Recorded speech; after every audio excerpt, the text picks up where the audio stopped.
want to be honest about why I took the posting. I think that matters. I think if I start this by pretending I ended up at the Ridge Creek station by coincidence or career trajectory, I'm already lying in a way that will poison the rest of it. And there's too much here that I need you to believe. 7 months before I transferred, a day hiker named David Corey walked off the Highline Trail in Glacier National Park at approximately 2:40 in the afternoon. Clear day. Temperature in the mid-50s. He was alone, which was already a problem, but he was experienced.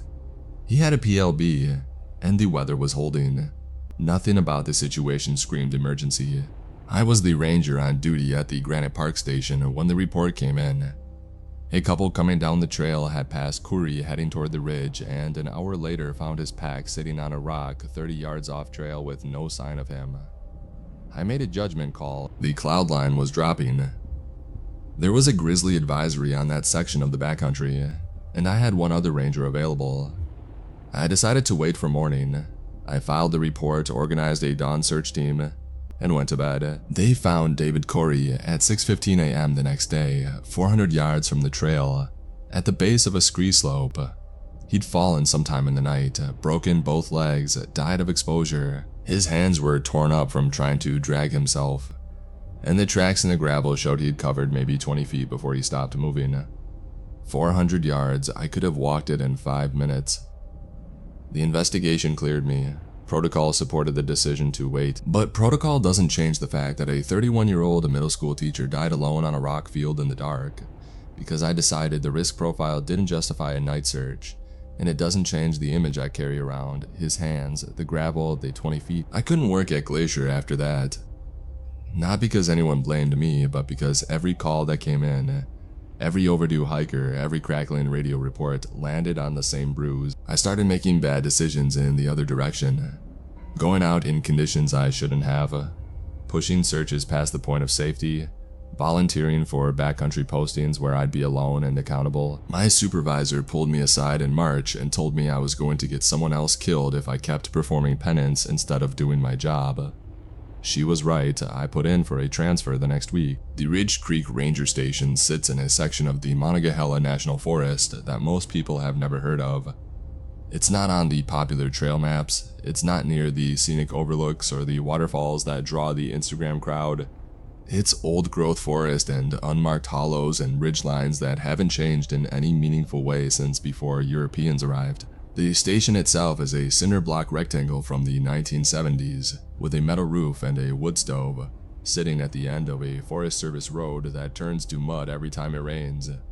Marin Calvi was the station lead, late 50s, silver hair cut short, the kind of lean that comes from decades of field work rather than a gym.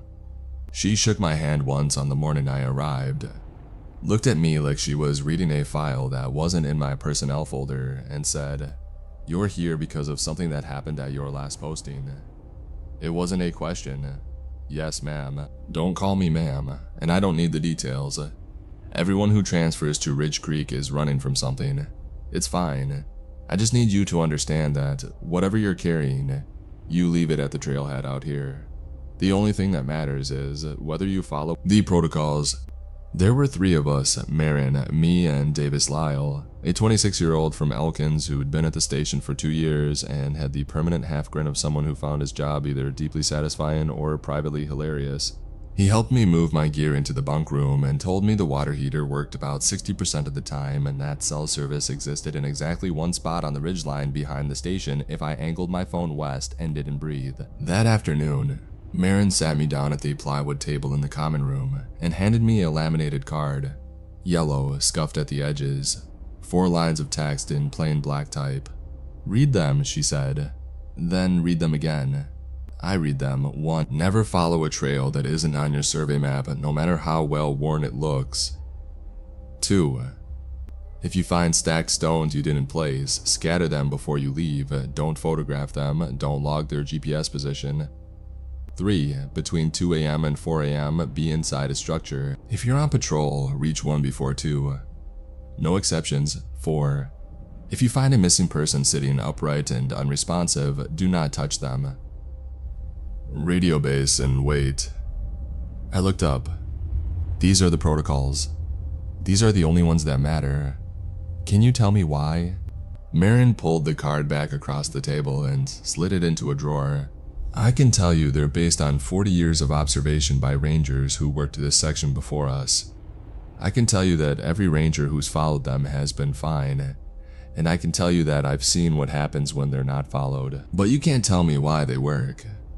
I can tell you what I think, but what I think isn't going to help you at 2 in the morning when every instinct you have is telling you to go outside. What's going to help you is the habit of not doing it. So build a habit. Davis, leaning against the door frame with a mug of coffee, caught my eye and shrugged. She's not wrong. I didn't argue. I just spent 7 months learning what happens when I trust my instincts over protocol. If Marin told me to stay inside at 2 a.m., I'd stay inside at 2 a.m. At least that's what I told myself. The first 3 weeks were quiet. I ran perimeter patrols, maintained trail markers on the surveyed routes, checked the backcountry campsites, and filed reports that nobody at the district office would read. The work was simple and physical and exactly what I needed. The Appalachian forest is different from anything in the Rockies, lower, denser, older. Everything is covered in moss and rhododendron in a kind of deep green that makes you feel like you're walking through something alive. The ridges don't tower, they roll one after another, like the landscape is breathing in its sleep. But there were things I noticed. Sound traveled wrong in certain hollows. Not echoes, I'm used to echoes. This was different. I'd be walking a ridgeline and hear water running clearly, the way you'd hear it if you were standing next to a creek. And when I checked the map, the nearest water source was half a mile away and 300 feet lower. Once on a Tuesday patrol, I stopped at a clearing to eat lunch and heard what sounded like footsteps on a gravel path. Steady, rhythmic, maybe 50 yards to my left. I was sitting on a slope of solid dirt and fern. There was no gravel anywhere. I reported it to Marin. She wrote it down in a logbook without comment. The light was the other thing. I don't know how to describe this without sounding like I'm reaching, but there were moments, usually late afternoon, when these— I know that doesn't make sense, light doesn't have an age. But standing in certain spots on certain days, looking down a hollow, I had the visceral, groundless feeling that I was seeing light that had traveled through a different atmosphere. Like the photons had been filtered through air that was chemically different from what I was breathing. Davis, when I mentioned it, gave me his half grin. You ever read about how old these mountains are? Old. 480 million years, give or take. They used to be taller than the Himalayas. Everest would have been a foothill. He sipped his coffee. I don't know what you're seeing out there, but I know these ridges have been here longer than complex life has existed on this continent. That's a lot of time soaking into the rock. I asked him if he believed the protocols were based on something real. I believe Marin, he said, and Marin believes the protocols on September 14th. 3 hikers failed to return from a day loop on the Seneca Creek Trail. Their names were Sarah Watt, Marcus Dominguez, and Tyler Pruitt. All 22, all students at WVU. They'd signed the trailhead register at 9:15 a.m. for a 12-mile loop that should have had them back at the parking area by 4 p.m. When they hadn't returned by 6, another hiker flagged it. By the time the report reached us, it was 7:30, and the light was going. Marin made the call immediately. We go at first light. Full search protocol, grid pattern from the trailhead. I felt it hit me like a physical weight. First light, wait for morning, the same decision I'd made at Glacier, for the same reasons, sound protocol. The forest at night is a different animal. Injury risk goes up. Navigation gets unreliable, and if the hikers were hurt, a night search could put more people in danger. They've been out for 10 hours, I said. If someone's injured, then they'll still be injured at dawn, and we'll find them in daylight without breaking an ankle on a route. Marin, this isn't Glacier. She said it without cruelty, but she said it like she knew exactly what was happening inside me. You're not making the same decision twice. You're making a different decision in a different forest. And in this forest, we don't go out at night. Protocol 3. Between 2 a.m. and 4 a.m., be inside a structure. It's not 2 a.m., it's barely 8. In this section, the window is wider. After dark, the risk profile changes. She held my gaze. I need you to hear me.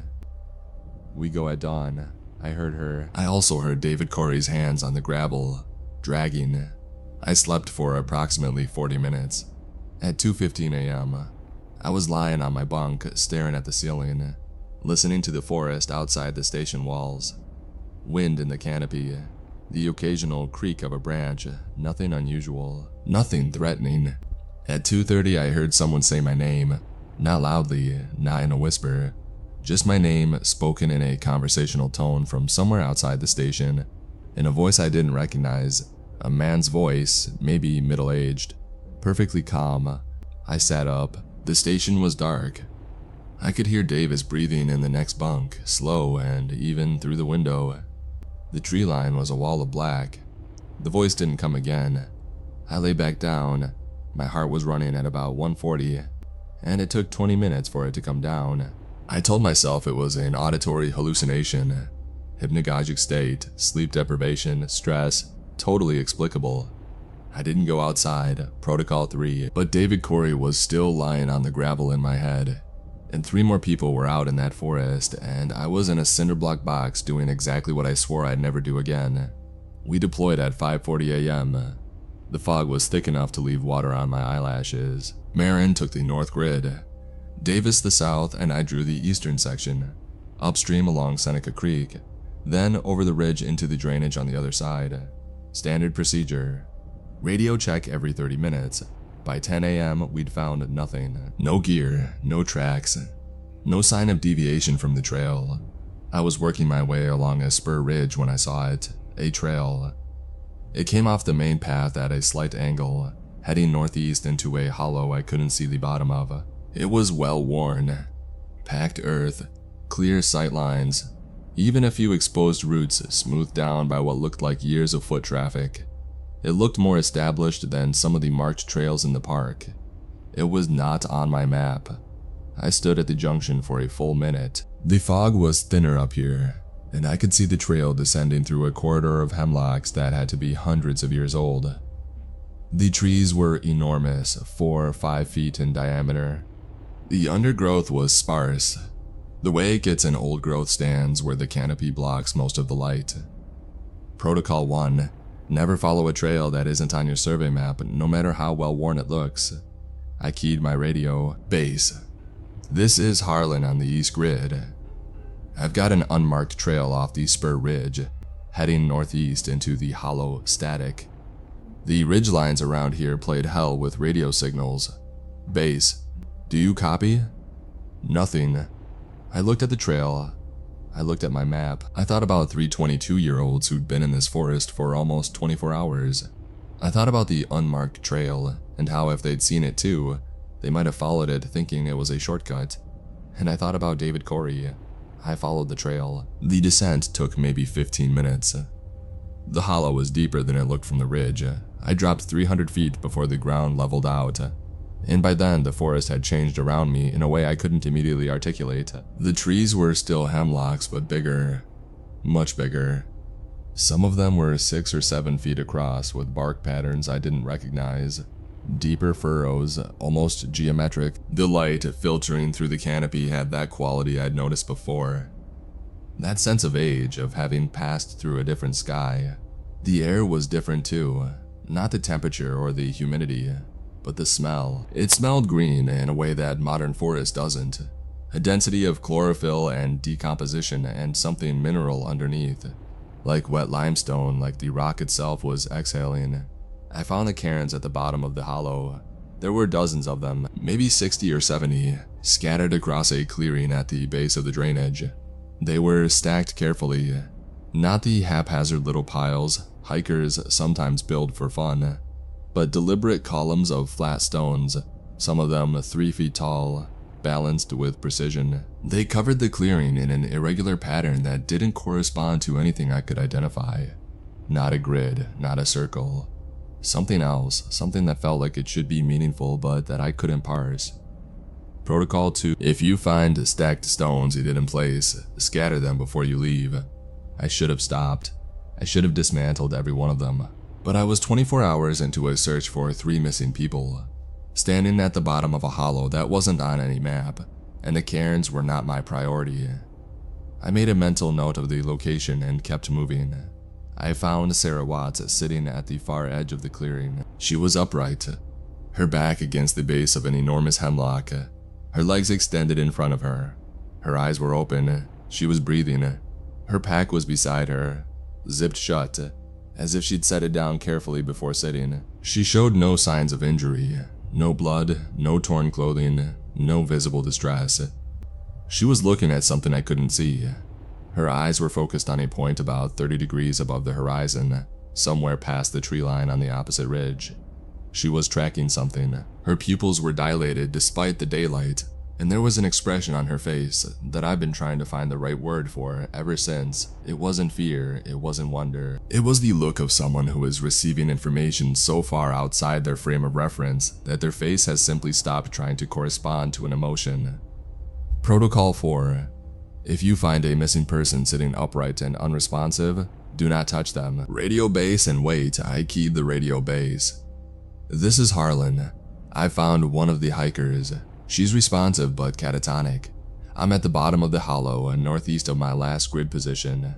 Do you copy? Static. Marin, if you can hear me, I need you at my position. One hiker located, unresponsive. The other two are still missing. The radio popped once and went silent. I looked at Sarah Watts. Her chest was rising and falling in slow, even breaths. Her eyes hadn't moved. Whatever she was seeing, she'd been seeing it for a long time. I knelt beside her. Sarah, my name is Harlan. I'm a park ranger. Can you hear me? Nothing. Sarah, I'm going to help you. Can you look at me? Her eyes didn't move. I was close enough to see goosebumps on her arms. Though the air in the hollow was warm, warmer than it should have been actually for a shaded drainage at this elevation. I reached out and put my hand on her shoulder. Protocol 4, do not touch them. But I was not going to kneel 3 feet from a 22-year-old kid and wait for a radio signal that wasn't coming while she sat catatonic against a tree. I was not going to do nothing. Not again. Not ever again. I touched her shoulder, and the world came apart. It didn't break, it didn't shatter or dissolve or any of the dramatic things you'd expect me to say. It layered. That's the only word I have. For approximately 2 seconds, I know, because I counted my heartbeats and there were 3, which at my resting rate puts it at just under 2 seconds. I saw 2 versions of the same landscape occupying the same space. The hollow was still there. The hemlocks, the cairns, the moss, Sarah beside me. All of it was exactly where it had been. But underneath it, or behind it, or inside it, I don't have a preposition for the relationship. There was something else, higher ridges, much higher. The gentle rolling mountains I'd been walking for 3 weeks were gone, and in their place were peaks that climbed thousands of feet above me, raw and sharp-edged, their faces dark with a type of vegetation I'd never seen. Not trees exactly, not ferns, something between the two, something with a canopy structure that spread horizontally in overlapping plates like the gills of a mushroom. The sky behind the peaks was the wrong blue, too saturated, too close. And the light was young, then it was gone. I was kneeling in the hollow with my hand on Sarah's shoulder, my heart trying to exit through the front of my chest, and the forest was just a forest again. Sarah blinked. Her eyes moved for the first time, dropped from whatever she'd been watching and settled on my face. She looked at me with the exhausted calm of someone who has been terrified for so long that the terror has burned out and left something quieter behind. You can see it now, she said. Can't you? I took my hand off her shoulder. What happened to you? Where are Marcus and Tyler? She looked past me at the cairns. They walked into the clearing. The one that's there and not there, they saw it, the lower valley, the one with the water, and they walked toward it. She said this in the flat tone of someone reporting a traffic accident. I watched them go. They took about 10 steps past the 3rd row of cairns and then they just weren't here anymore. Not gone, not dead, just not in this version. This version of what? She looked at me like I'd asked her to explain gravity of when. I got Sarah on her feet. She could walk, she was stiff, dehydrated, but physically unharmed. I gave her water from my pack and tried the radio again. Still nothing. The hollow seemed to eat the signal. We need to get to the ridgeline, I said. I can reach base from higher ground. What time is it? I checked my watch. It was 11:40 a.m. We had hours of daylight, plenty of time to climb out and reach a radio point. We started up the trail, the unmarked trail I'd followed in. But it wasn't right. The grade had changed. I descended for 15 minutes on a moderate slope, but now the path climbed steeply, switchbacking through terrain I didn't remember. The hemlocks were even larger here, and between them in the understory, I saw plants I couldn't identify. Not exotic. They looked like native species, ferns and club mosses, but scaled up. A fern frond the size of a dining table, a horsetail thick as my wrist. It's worse when you've been touched, Sarah said behind me. Or when you've touched someone who's in it. It bleeds. What bleeds? The old version, it comes through stronger. It's like, you know how when you stare at a bright light and then close your eyes, you can see the afterimage? It's like that, except the afterimage is 400 million years old and it's more real than what's in front of you. I didn't answer. I focused on the trail, on putting one foot in front of the other. On the GPS unit on my wrist that was showing my position as a blinking dot on a topographic map that no longer matched the ground under my feet. According to the GPS, I was on a gentle slope in a mapped drainage. According to my legs, I was climbing a mountainside that shouldn't exist. The sky flickered twice on the way up, both times the same layered effect, the present forest and the ancient one superimposed.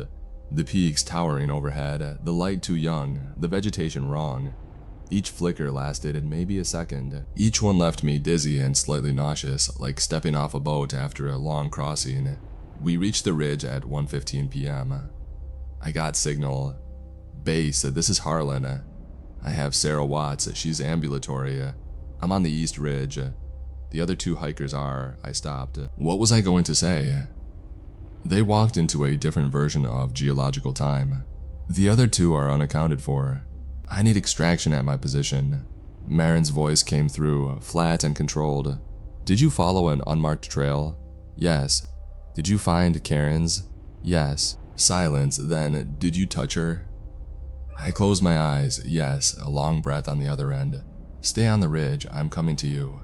Don't move. Don't go back into the hollow. And for God's sake, Harlan, don't touch anything else. We waited. Sarah sat on a rock and stared at the tree line below us with an expression I was beginning to recognize. She was seeing the flickers too, but more frequently than me, and with less surprise. She'd been in it for over 24 hours. She'd had time to adjust. How long were you sitting there? I asked. I don't know. After Marcus and Tyler walked in, I sat down. I was going to follow them. I thought maybe if I could see where they'd gone, I could bring them back. She picked at the bark on the rock. But I couldn't move once you really see it. Once it's not just a flicker, but the whole thing, the whole landscape fully rendered. Your body doesn't know which ground to stand on, so you just sit and you watch. What did you see? She looked at me for a long time. Mountains. Real mountains. Not these. She gestured at the rolling green ridgeline around us. These are just the stumps. What I saw was what they used to be. Miles high, and covered in things that aren't plants and aren't animals and aren't anything that has a name. Things that were alive. Things that are alive. That's what you don't understand yet. It's not a recording. It's not a memory. It's still happening. It's always been happening. We're just usually too recent to pick up the signal. Marin arrived at 3:30 with Davis. She checked Sarah's vitals efficiently and without warmth, then turned to me. How many rules did you break? 1 and 2 and 4. You left the cairn standing? I was looking for the hikers. She stared at me. In 23 years, I'd worked with a lot of supervisors, and I'd never seen the particular combination of anger and fear that was on Marin's face. Anger I could have handled. The fear was what got me. Those cairns have been there for at least 6 years, she said. The ranger before me reported them. 14 cairns. I went in and scattered them. They were back within a month, more of them. I scattered them again. They kept coming back. Someone is building them. Someone who's inside the displacement and reaching through displacement. Marin sat down on a fallen log and rubbed her face with both hands. When she looked up, the professional mask was thinner. These mountains are 480 million years old. Harlan. They're the oldest major range on the continent. What's left of them, these soft green ridges, is the erosion product of peaks that used to rival the Himalayas. Most people hear that and think it's a fun geology fact. But what it means practically is that there are places in this forest where the bedrock has been continuously exposed to living systems for nearly 500 million years. Every organism that ever lived on these ridges left an impression, not a fossil. An impression, a pattern in the stone that's deeper than chemistry. She pointed down at the hollow. In certain spots, we call them pockets. The accumulation of those impressions reaches a density where human consciousness can't filter it out. You start perceiving the older layers, not as hallucinations, as competing realities that are just as physically coherent as the one you're standing in. That's not possible. Tell me what you saw when you touched her. I told her the peaks, the vegetation, the light. She nodded. Late Devonian, probably. Maybe early Carboniferous. 360 million years ago. That's the layer that comes through strongest in this section. The mountains were still growing. The forests were the first real forests on Earth, and the complexity of the ecosystem was peaking for the first time. She paused. It's not a ghost story. It's a geology problem that nobody in the field would believe if I published it. The pockets are real. The displacement is real, and the rules are what we figured out over 40 years to keep people from falling into them. The cairns are anchors. When someone is partially displaced, seeing both layers, they instinctively stack stones. I don't know why. Maybe it's an attempt to mark the boundary, or maybe the act of manipulating physical objects in both layers simultaneously creates a kind of bridge. Either way, the cairns stabilize the pockets. They make the boundary sharper, more defined, easier to cross. When I scatter them, the pocket boundaries blur and the displacement effect weakens. You left 60 cairns standing in the deepest pocket in the section. I didn't know. That's why we have protocols, so you don't need to know. She stood up. We need to get off this ridge before dark. Davis, take Sarah down to the truck. Harlan with me. What about Marcus and Tyler? Marin didn't answer for a long time. She started walking and I fell in beside her. The trail back to the station was a mapped route, well marked, and I was grateful for every blaze on every tree. I've been here 19 years, she finally said. In that time, 7 people have walked into pockets and not come back. 3 hikers, 2 hunters, 1 photographer, and a ranger named Ellis who was here before Davis. The pattern is always the same. They're found sitting, unresponsive. If no one touches them, they eventually stand up and walk into the deeper displacement on their own. If someone does touch them, the displacement transfers partially. The new person starts seeing the layering, but the original person sometimes comes back. Sarah came back because you touched her. Then I did the right thing. You saved 1 person and strengthened the pocket that took 2 others, and you infected yourself with a perceptual condition that I have no way to reverse. She stopped walking and faced me. You did what your guild told you to do, and it cost exactly what it costs every time. We reached the station at dusk. Davis had Sarah in the truck, wrapped in a blanket, drinking coffee. She'd be driven to the hospital in Elkins, evaluated, and released. Physically, she was fine. What she'd seen, what she'd carry, that wasn't something a hospital could address. I sat at the plywood table and filled out the incident report. I documented everything except the displacement. For the official record, the 2 missing hikers had left the trail and were unrecovered standard outcome for a backcountry disappearance. Marin signed it without comment. That night, I learned why Protocol 3 exists. I was in my bunk at 4:45 a.m., awake, staring at the ceiling. The station was sealed, doors locked, windows shut, the wood stove ticking as it cooled. Outside, the forest was silent in the way that forest shouldn't be. No insects, no wind, no animal sounds. Just a deep, padded quiet, like the air itself had thickened. At 2:00 exactly. I was watching the clock. The quality of the darkness outside the windows changed. I don't mean it got darker. I mean it got older. The window beside my bunk faced east toward the ridge. Through it, I could see the tree line silhouetted against the sky. The familiar shapes of hemlock and red spruce and birch that I'd been looking at for 3 weeks. And between them, rising in the background where the ridge should have been, I could see peaks. The ancient peaks, the ones that had eroded to nothing over 400 million years. They were there behind the present forest, shining faintly under a sky with too many stars and constellations I didn't recognize. I was inside the station, inside a human-built structure, surrounded by a cinder block and metal, anchored firmly in the present. And I could still see it. The flicker wasn't flickering anymore. It was a slow, steady overlay, like a double exposure that wouldn't resolve. I heard the footsteps again, the same ones I'd heard in the clearing 3 weeks ago.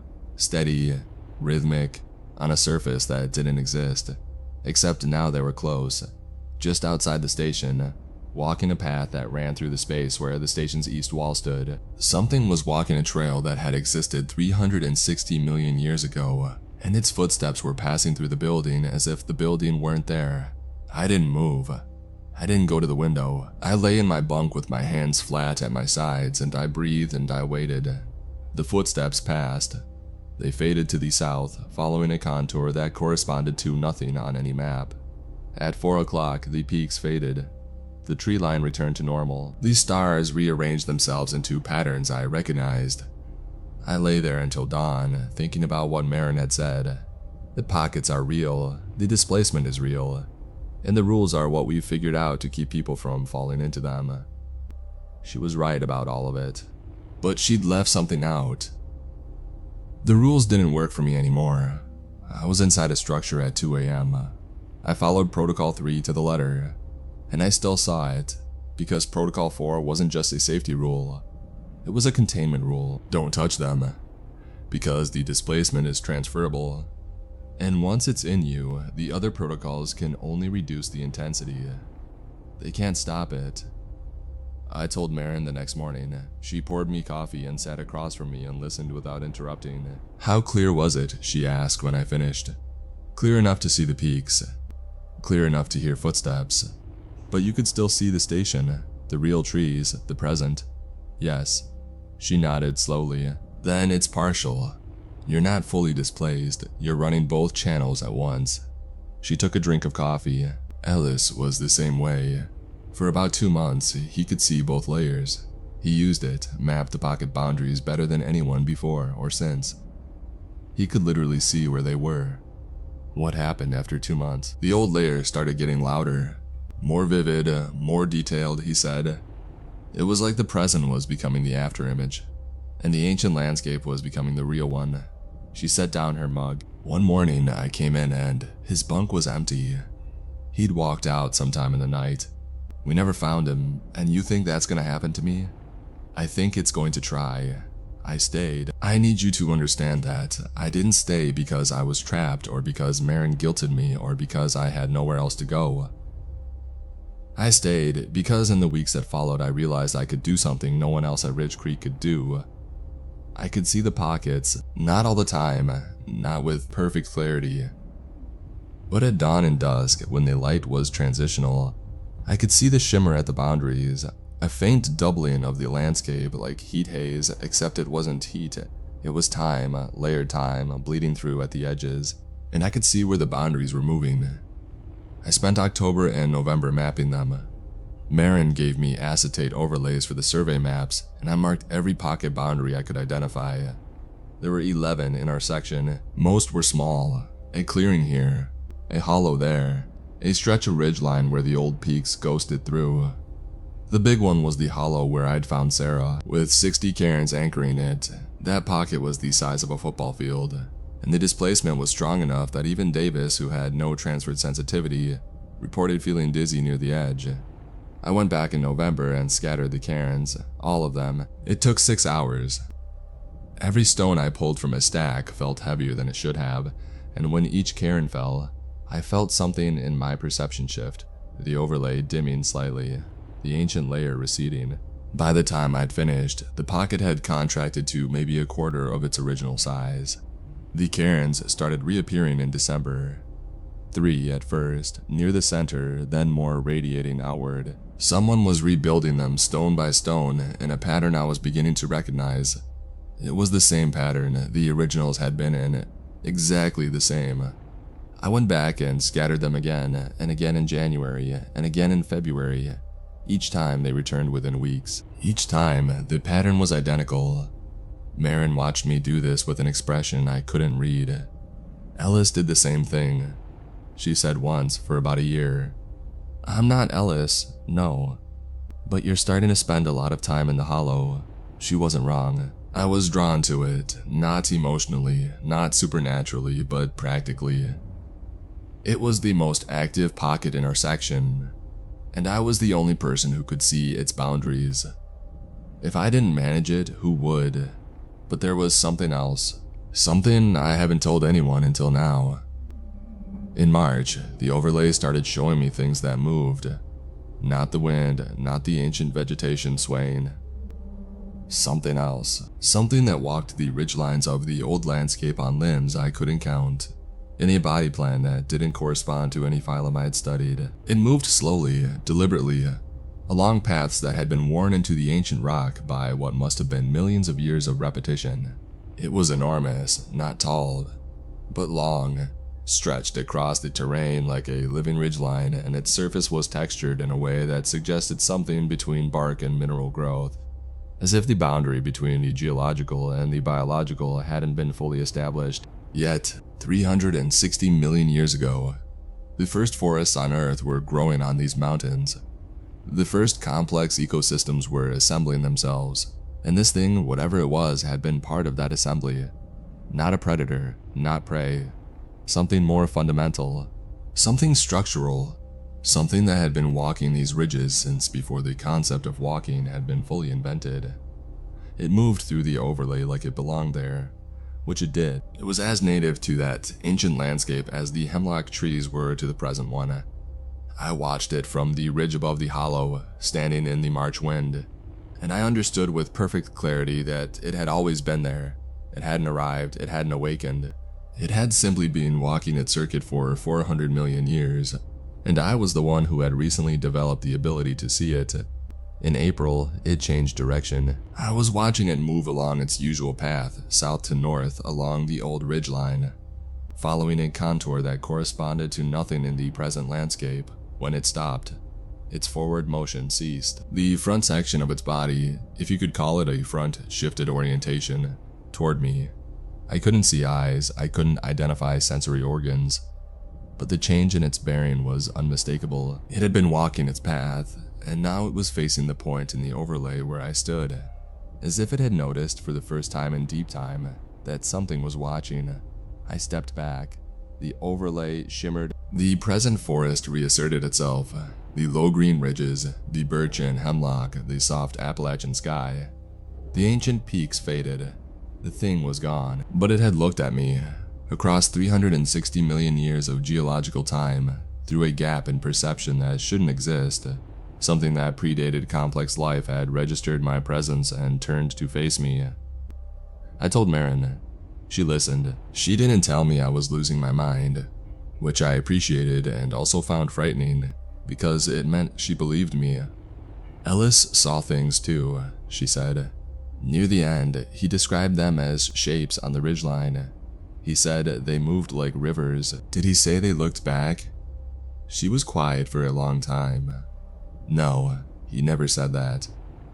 I'm writing this in May. I'm still at Ridge Creek. I'm still scattering cairns. I'm still mapping pocket boundaries. The overlay is a permanent fixture of my perception now. Not constant, but always available. Like a second language I can't unlearn. At dawn, at dusk, in certain light, the ancient landscape bleeds through, and I see the mountains as they were before anything human existed. Before anything mammalian existed. Before anything with a spine walked these ridges. Marin has started looking at me the way she looked at me the first day, reading the file that isn't in my personnel folder. She doesn't ask me if I'm okay anymore. She asks me what I see. She writes it down in the logbook. I think she's building a record for whoever comes after me. I'm not going to disappear like Ellis. I know this because Ellis was pulled into the displacement. He couldn't control it. The old layer overwhelmed the present, and he walked into it because it became more real than the station, the forest, the life he built here. I'm different. I'm not being pulled. I'm being watched. The thing on the ridgeline has changed its pattern. It doesn't walk south to north anymore. It walks toward the pocket boundary, toward the point where the ancient landscape and the present one are thinnest, toward the cairns that keep reappearing no matter how many times I scatter them. I don't think it's building the cairns. I don't think it has hands or intent in any way I'd recognize. But I think the cairns are forming in response to its presence, the way crystals form around a seed. It's approaching the boundary, and the boundary is solidifying to meet it, becoming more crossable, more permanent. 360 million years of walking the same ridgeline, and now it's walking toward the wall, toward us. Last week I counted the cairns in the hollow, 94. I'd scattered them 3 days earlier. I'm still scattering them. I'll keep scattering them. That's my job now. The job I chose. The job my guild built for me. The job that exists because I couldn't follow 4 simple rules printed on a laminated card. I broke Protocol 1 because I needed to be the person who goes looking. I broke Protocol 2 because I was too focused on saving someone to stop and think about what I was leaving intact. I broke Protocol 4 because I couldn't kneel next to a 22-year-old kid and do nothing. I broke them all for the right reasons. I broke them all because David Corey died on a gravel slope, and I swore I'd never let it happen again. And now I spend my dawns and dusks watching something older than bone slowly learn that there's a door. The title of this post says break 1 and you don't come back. That's true, but not the way you think. I came back. I'm standing right here. I go to work every morning, I file reports, I maintain trail markers, I eat dinner at the plywood table with Marin and Davis, and I sleep in my bunk and I wake up and I do it again. But the person who followed that trail into the hollow, the one who was so afraid of doing nothing that he did the worst possible something, he's still down there, sitting where Sarah sat, seeing what Sarah saw. And up here, walking around in his boots and wearing his uniform and using his name, is whatever came back in his place. Not a creature, not a replacement, just a version of me that can see too far. That can look at a green Appalachian ridge and know, in his nerve endings, that underneath it is a mountain taller than Everest, covered in the first forest that ever grew, walked by things that have no name and no phylum and no end. I don't know what happens when the cairns stop coming down. I don't know what happens when it reaches the wall. I know I'll be here when it does because I can't leave, not because something's stopping me, because this is what I am now, a park ranger in Appalachia, keeper of 4 rules I broke. Standing on the thinnest part of the floor, looking down through 400 million years, watching something look back up. If you're planning a hike in the Monongahela, in any part of the old Appalachians, really, I want you to do something for me. If you see a trail that isn't on your map, don't follow it. If you find stacked stones, knock them down. If it's past 2 a.m., stay inside. And if you find someone sitting alone and staring at nothing, don't touch them. Don't try to help. I know how that sounds. I know what it costs to walk away from someone who might need you. Trust me, I know exactly what it costs. But the person sitting there isn't seeing nothing. They're seeing everything. Every version of the ground they're sitting on, all the way back to when the mountains were born. And if you touch them, you'll see it too, and you'll spend the rest of your life watching the oldest thing on this continent figure out that you're watching it. I can see it right now, through the station window. The ridge is green and low and soft in the evening light, and underneath it, something is almost here.